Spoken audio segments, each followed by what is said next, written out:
સુરતમાં કચરાના ઢગલામાંથી નવજાત શિશુનો મૃતદેહ મળતા ચકચાર મચ્યો છે। કતારગામમાં માનવતાને શર્મસાર કરતી ઘટના એક સામે આવી કે જ્યાં પ્લાસ્ટિકની ફાટેલી થેલીમાં 1 દિવસનું મૃત નવજાત મળી આવ્યું છે। ચોક બજાર પોલીસની સર્વેલન્સ ટીમે તપાસ હાથ ધરી છે।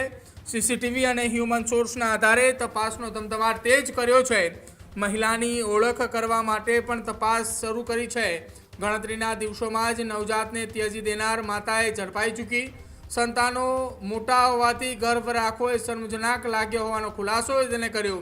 બદનામીના ડરે આ મહિલાએ નવજાતને ત્યજી દીધાનો આરોપ લગાવ્યો છે। પોલીસે મહિલાની ધરપકડ કરી અને આગળની કાર્યવાહી હાથ ધરી છે।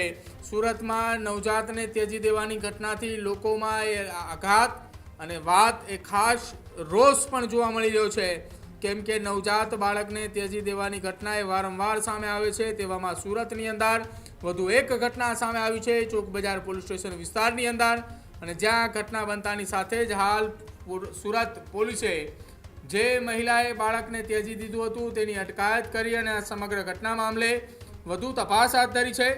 જોકે કચરાના ઢગલામાંથી નવજાત શિશુનો મૃતદેહ પ્લાસ્ટિકની થેલીની અંદર મળી આવ્યો હતો। આ આખી ઘટના મામલે હાલ તપાસ એ તેજ કરવામાં આવી છે।